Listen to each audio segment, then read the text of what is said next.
এর পিছনে তো সবচেয়ে আশঙ্কাজনক হলো যে এর পিছনে তো অন্য একটা শ্রেণী কাজ করতেছে দেখে, কারণ আমি ওই যে যারা জঙ্গি সন্ত্রাসী তাদেরকে আমরা কোনো সুযোগই দিতে চাই না। এটাই বেস্ট ডিসিশন হয়েছে, বেস্ট ডিসিশন।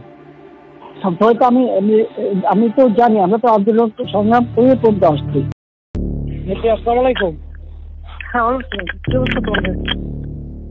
আর ক্যাম্পাসের পরিস্থিতি মোটামুটি স্বাভাবিক হয়ে আসছে, ছেলেদের হল অধিকাংশই ফাঁকা হয়েছে, তবে এরপরও ভিতরে পুলিশের সার্চ করতে হবে। আমাদের দলীয় সিনিয়ররা অনেকে প্যানিক হয়ে যাচ্ছিল, মানে কি করব ডিরেকশন দিতে পারতেছিল না। এই জন্য আজকে আপনাকে বারবার ফোন দিয়েছি, আপনি কিছু মনে করেন না।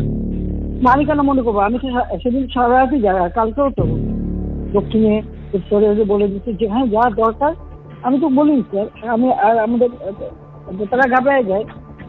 আমাদের নেতাকর্মীরাও মাঠে ছিল, আপনার নির্দেশনা পাইয়েই সবাই নেমে গেছে। এর পিছনে তো সবচেয়ে আশঙ্কাজনক হলো যে এর পিছনে তো